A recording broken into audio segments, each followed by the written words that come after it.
Abbatu salphifata Abbatu salphifata Sobaan hin bulluutinne Aangoon garabbii golta Aangoon garabbii golta Gaheetti nurraa bu'i Simpeenu dhaloonni lafa guddata Dhaloonni lafa guddata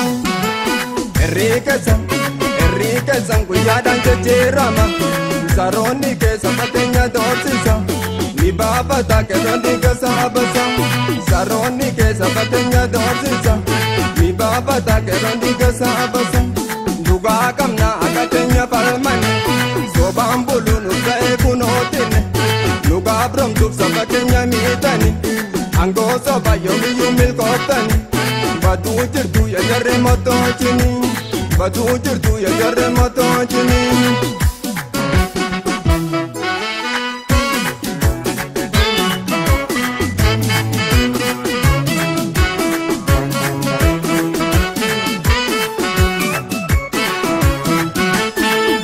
Babi ya gota kon, kerro ya gota kon, itti buki bicha ke mohum barano. Ya babi ya gota kon, kerro ya gota kon, itti buki bicha ke mohum barano. Ya babi ya gota kon, Kurto kumadamne, ya babi ya gota kon, amma waltane. ya babi ya gota kon, Jarring kabdu anne, ya babi ya gota kon, manjasi biyarra. Waliin deemnu saba keenya miidhani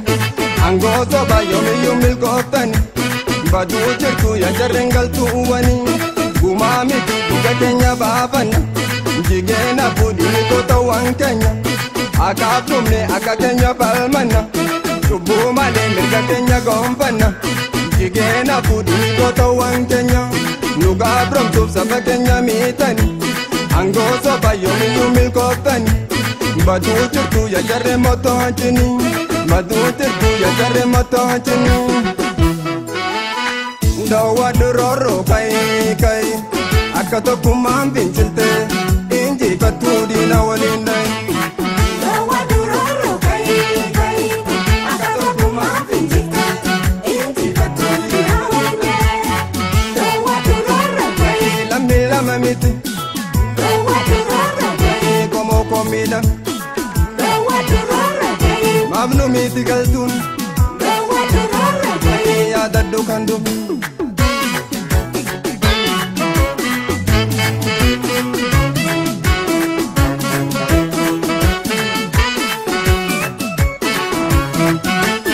Aleeli kachimalaan ulee battu diiga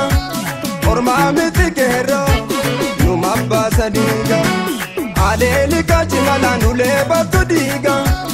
Ormaa miti keerro numa baasa diiga aleeli kaashimala Kawwee hin sodaattu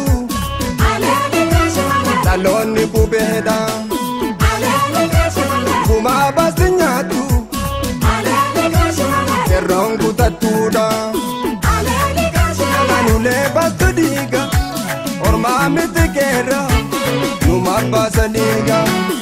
Aleeli kaashimalaan ulee battu diiga Ormaa miti keerro numa baasa diiga Ormaa miti keerro numa baasa diiga Ormaa miti keerro numa baasa diiga Ormaa miti